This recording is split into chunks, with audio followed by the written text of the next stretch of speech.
as a child or whatever. And that's Yeah, what happens. it's a revolving door. I mean, they do it just to feel not being bullied, and the bully becomes the person that was a victim. They become the bully because they don't want to be that victim. Yes. And they want to silence things on this end, but man, you can't be silenced on something that's truth. When you speak truth, you must continue to put truth out regardless. Like I said a long time ago, truth shall prevail falsehood. But that doesn't mean falsehood is not going to put up a fight. Yeah, it is But very keep important. putting truth out there and falsehood shall perish. That's the bottom line. They sure are putting up a good fight. I mean, they're Oh yeah, but it'll soon wear out, man. Believe me, because I have been in a lot of fights, man, with falsehood, and falsehood shall perish. I believe in the book, and the book will not lead you wrong. When truth on the scene, falsehood shall perish. And the brothers taught me a long time ago that that doesn't mean falsehood is not going to put up a fight, but just keep putting truth out there. Truth shall perish because the people know it. I mean, it is just bottom line. Anyone in their right mind can see that the documentary is facts. It's just showing what happened. This is what happened. That's all it is. And the truth Yeah. is, and like Almighty, it's the truth, because I didn't come on here with any kind of fake narrative and disrespecting anybody. You know, I at the beginning, I did apologize to Mark because a lot of people were giving me they were saying, "Man, you were attacking him before you would know the evidence," and I'm like, "All right, yeah, you're right." Because if it would have been a defense attorney going against or a prosecutor going against the defendant, it would have got dismissed for discrimination and or just going uh shooting first and asking questions later, because basically that's what I went at Mark. But at the same time, Mark got to understand that a lot of those text messages that I was receiving from Hips, they were gruesome. He was telling me that he was taking it by force, not only by, Yeah. so I kind of had to feel some type of way towards Mark because if somebody's telling you, you already had a suspicion that this guy was raping folks, and then this Yeah. guy is telling you, yeah, man, he was doing it to me and every other white boy. So I'm like, oh, Hmm. are you need to tell your story? Yeah, I'll tell my story, and he told his story, and Yeah. And, yeah. And like the topic is about Mark, but he's been used and and content is being created more and more about him. Like I say, I'm not going to call the guy name. I'm gonna always say the fifth. The fifth is using him as content to keep creating stories after on and reaching out to this person, that person, trying to cause some type of friction or chaos. But it doesn't work. The people know the truth, and whoever he's reaching to, they already have cut that off. That arm has been cut off, and I'm not talking about Lamar's arm. I'm talking about the arm of fifth. But anyway, Mark is the one that is actually being used, but he just doesn't see it at this point, and hopefully he will, because they're yeah, using him. This guy here is way up in Jersey somewhere, and using him as content, and he knows good and well that he know exactly that the documentary is true, and he just don't want to admit it because he's getting money for it, you know. And that's his sole force, like Dante did. Dante was using Mark because he knew as long as he used Mark on that avenue, he was going to get paid.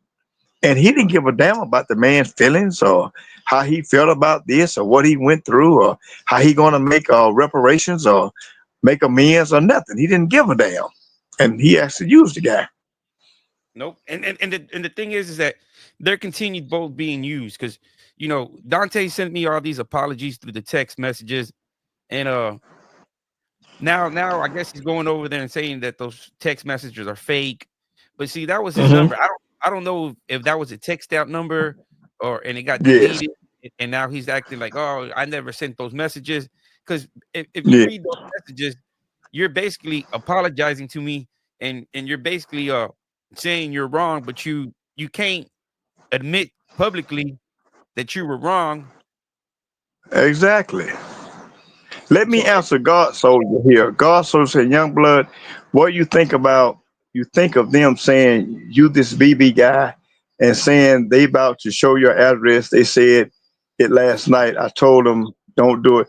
God soldier, don't tell them not to do it. Tell them to go ahead and do it because by doing it, that'll create more content for them. Tell them go ahead and put out that address and show the houses or whatnot. Please go out and do it. I mean, that'll be the best thing that they can do if it's going to give them some type of clarity or some type of validity. Because young blood don't give a damn about it. I hate to speak like that, but young blood don't give a shit about it. Excuse me, no well in YouTube, but put it out there, Fifth and Mark's right on. Put it out there. Yeah. I mean, I'm gonna show his face real quick, man, while he's talking. Let me see. I mean, Okay. And create a new respectable life, hold on.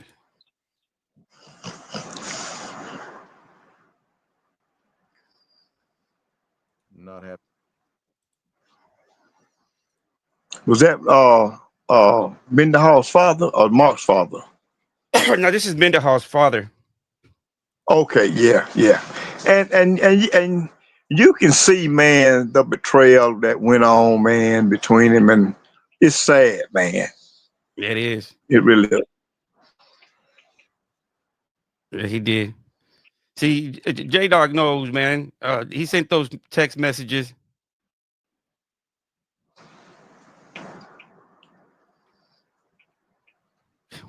See, JL say Youngblood. Say Junepil said Youngblood got nice windows.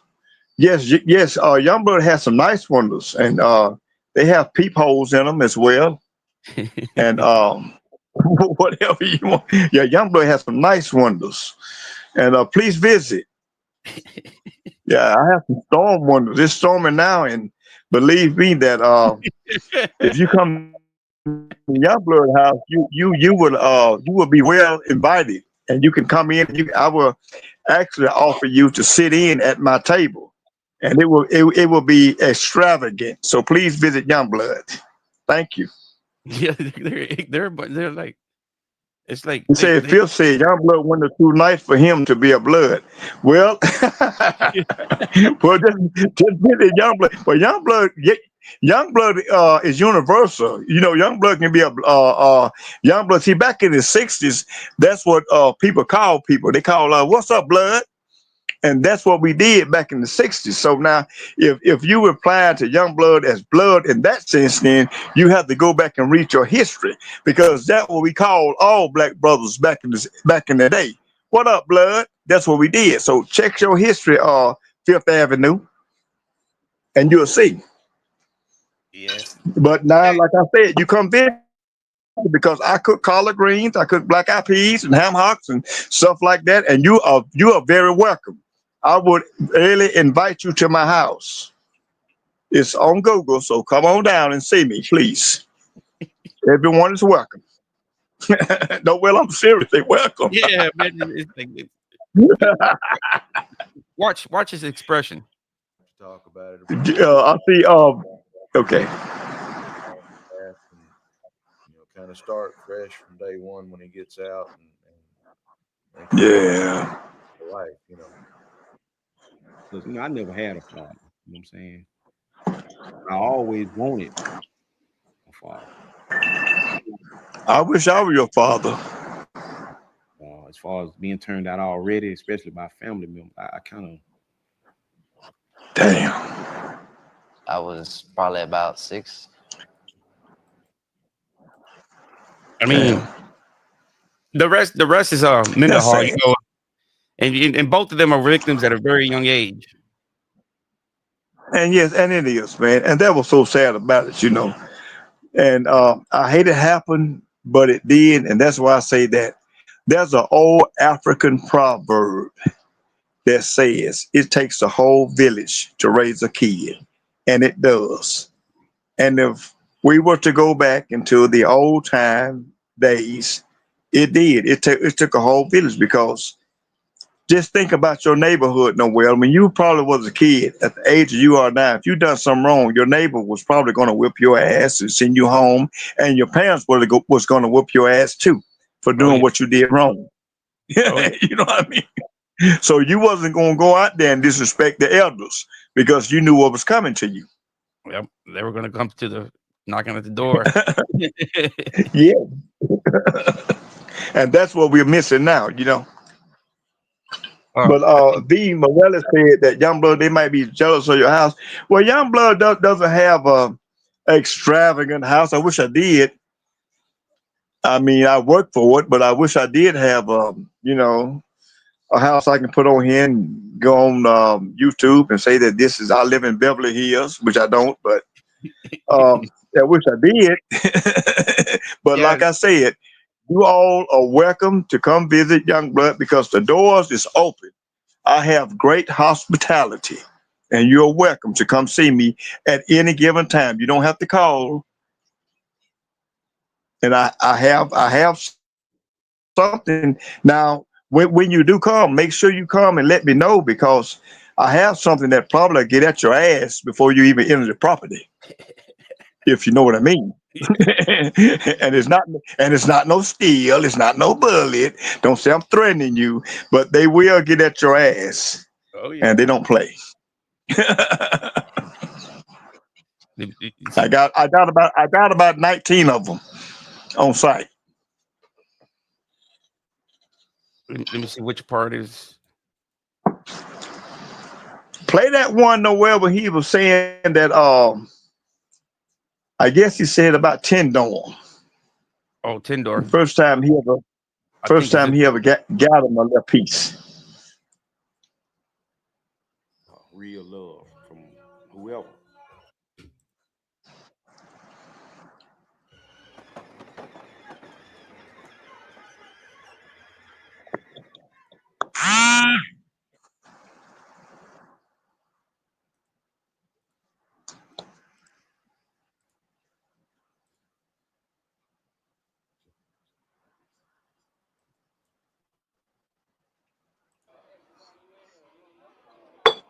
First time fuck somebody ass. Wow.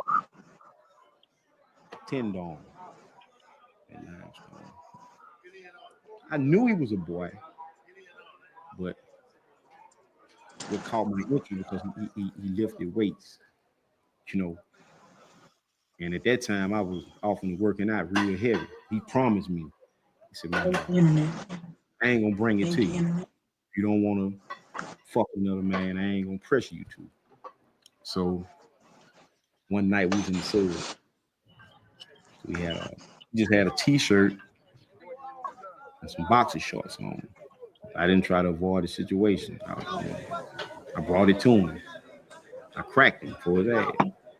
After that, I went and took a shower, cleaned myself up and everything. And I felt guilty. I felt bad. I felt like I had just committed the ultimate sin. You know, I got back from him for a while because I had started having feelings that I didn't think was right. I started caring about this motherfucker. I mean, you know, laying up in my bed thinking about him. I might be on the weight pile thinking about him. You know what I'm saying? I might see him talking to another dude. And I was Wow. angry on the inside. It's like jealousy, what it was. And see, I would say love. You know what I'm saying? But it just something like not trying. What's going on, young and blood? see, and see, that's what get people killed because, man, you know, years ago they said that this type of dookie love would get you killed. Yep. I mean, that type of love, and you know, they won't even go out that far with a female. You know, these guys, if they was to get a wife, they wouldn't fight that hard for their own wives or their own daughters or nothing. You know, their own family. This is what you call a reprobate mind. When your mind have took on a whole new structure, it have been wired differently, and no one can understand that mind but the Satan. And Yeah. like I said, he said, well, you would call me a devil, and that's what it is, man. That's a devilish mind, you know. And if that was me, I would actually go back and say, you know what?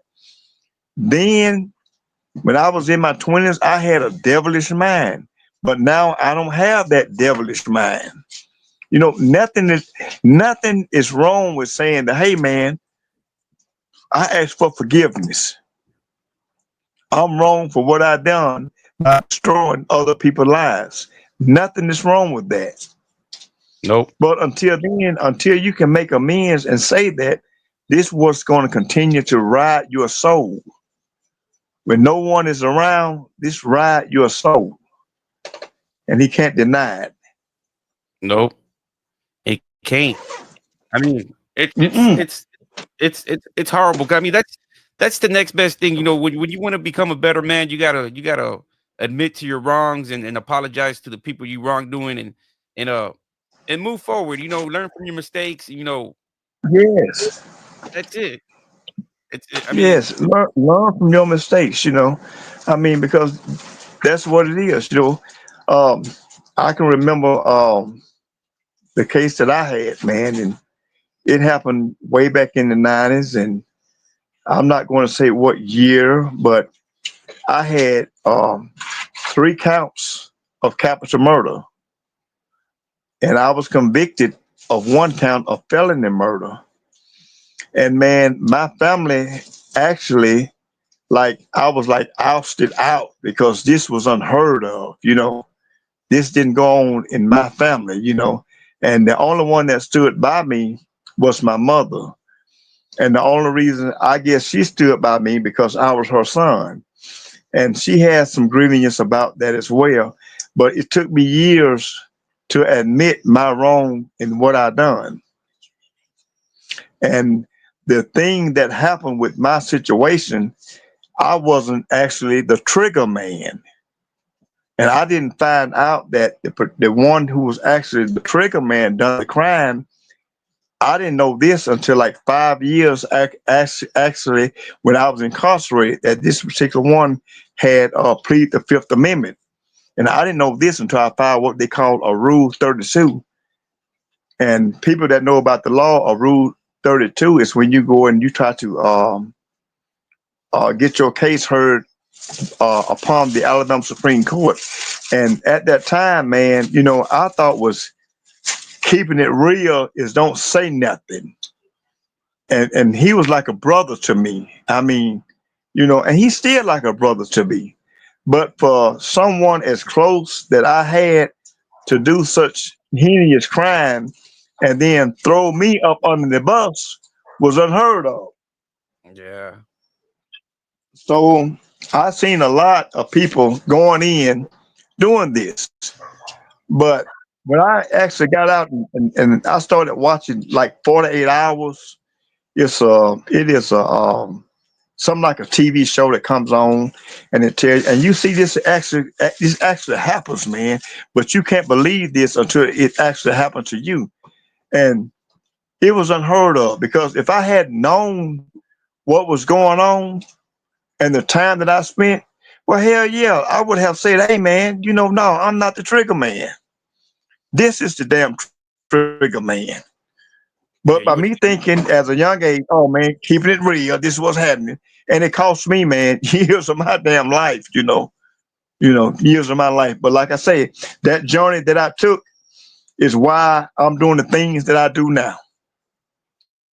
Yeah, So made you a I'm going better to person. always voice my opinion against wrong. Oh yeah, it made me a better person because I wouldn't be where I am today. You know, I would not be where I am today. So, you know, when we look at things that being bad in our book, it might looks bad, but you know, in order for that to happen, it makes you a better person, and it makes you a person that can actually see what actually goes on in life. And this is some real talk. This is what happens, man. It does. It does. It happens, you know. And I don't speak bad about, the gangs or they're never like that, but man, that is a straight way for destruction, you know. And you know, for guys to be in their 50s, Still gang banging. I think we lost young blood again.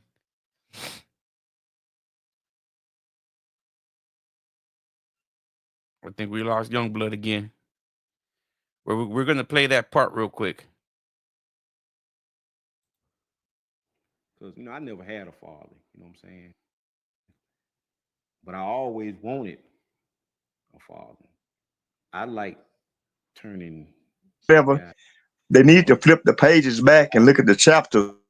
I kind of felt sympathy for him. I was probably about 6. Are you there, young blood? Yeah, I'm here, man. My internet goes in and out. This weather is terrible, but it's okay. What's going on, Jojo? Oh, okay. I think they wanted to hear this other part again. Where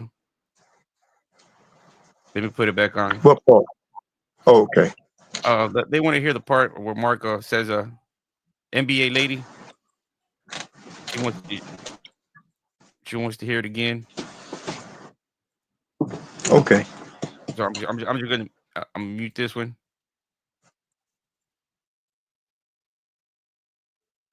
And the homosexual activity and such as that he's had to deal with in there. I hope that's something that when he gets out, he can put behind him, uh, not have to talk about it or bring it up, and just let it die in his past, and kind of start fresh from day one when he gets out, and create a new respectable life. 'Cause, I never had a father. You know what I'm saying? But I always wanted a father. I like turning guys out. As far as being turned out already, especially by family members, I kind of felt sympathy for him. I was probably about 6.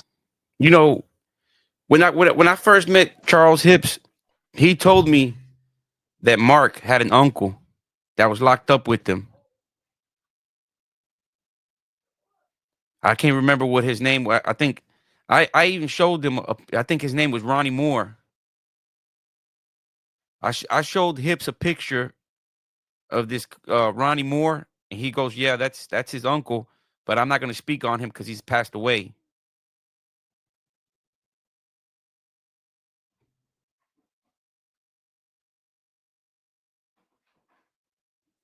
So I don't know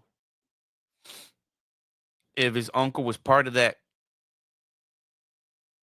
I mean, because it wasn't nobody on his dad's side.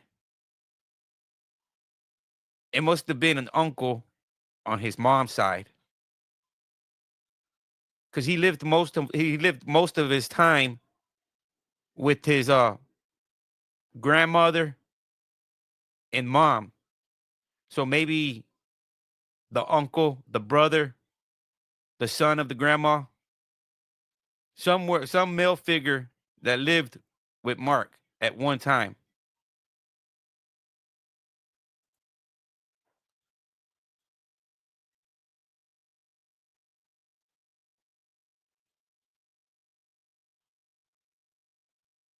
So y'all heard it right there.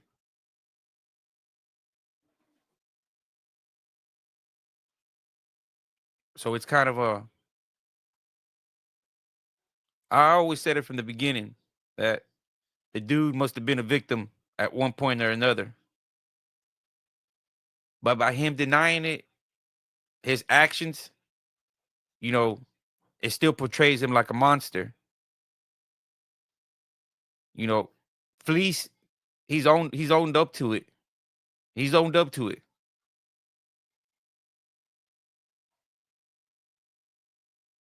That's the thing that there's a lot of, you know, Dante wants to hold everybody accountable, but he can't hold this guy accountable or even himself for promoting this type of stuff. I mean, I'm gonna put it back on it for y'all can hear it again.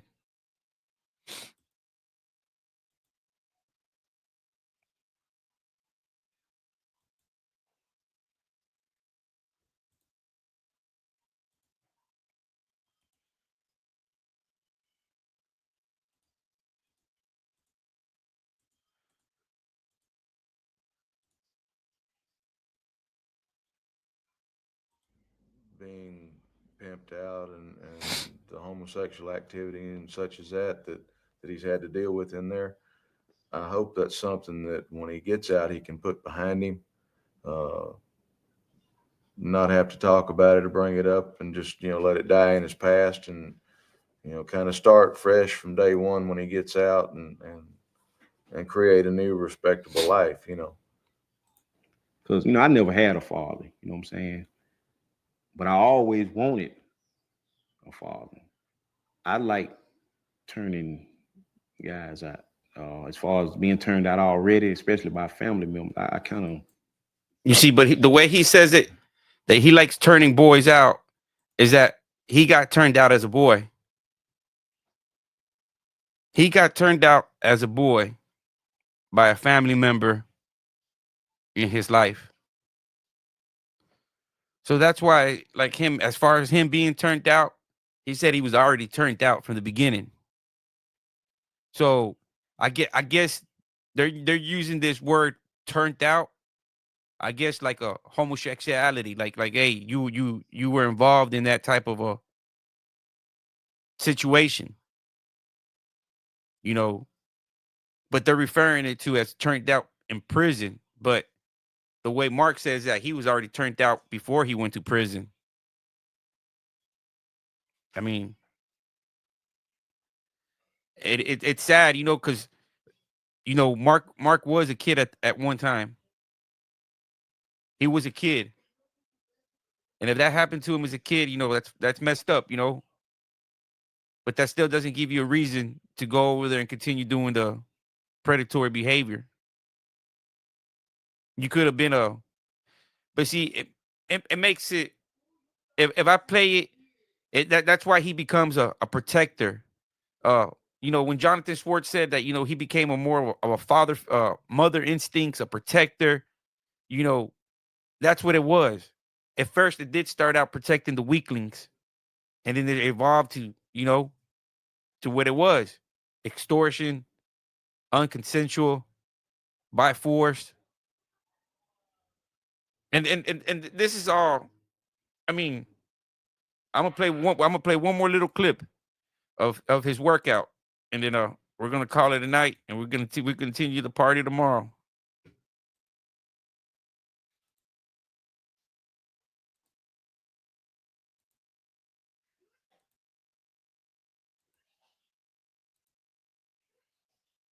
You know what I'm saying? Even women in my family, you know what I'm saying? Oh man. So I don't really have no problem with accepting real love from whoever.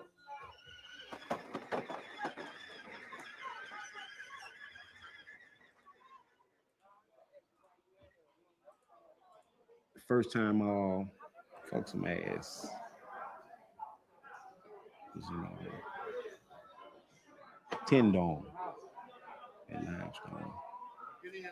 I knew he was a boy, but what caught my interest because he lifted weights, And at that time, I was often working out real heavy. He promised me, he said, man, I ain't gonna bring it to you. If you don't wanna fuck with another man, I ain't gonna pressure you to. So one night we was in the cell. So he just had a t-shirt and some boxer shorts on. I didn't try to avoid the situation. I brought it to him. I cracked him for his ass. After that, I went and took a shower, cleaned myself up and everything. And I felt guilty. I felt bad. I felt like I had just committed the ultimate sin. I got back from him for a while because I had started having feelings that I didn't think was right. I started caring about this motherfucker. I mean, laying up in my bed thinking about him. I might be on the weight pile thinking about him. You know what I'm saying? I might see him talking to another dude, and I become angry on the inside. It was like jealousy, or I don't know what it was. I don't want to say love, you know what I'm saying, but it just something I couldn't explain. And I transfer. I go. Call me. I could protect him like deal with in there. I hope that's something that when he gets out, he can put behind him. Not have to talk about it or bring it up, and just, let it die in his past, and, kind of start fresh from day one when he gets out, and create a new respectable life, Because, I never had a father, you know what I'm saying? But I always wanted a father. I like turning guys out. As far as being turned out already, especially by family members, I kind of felt sympathy for them. I was probably about 6. You see, when he talks about sympathy for them being turned out, he got turned out by a male relative. It's sad, but it still doesn't give him a right to go out there and continue be doing that. All right, y'all. Man, we're gonna do it tomorrow. It's been an hour and a half. Y'all have a good one. Stay blessed. Good night, y'all.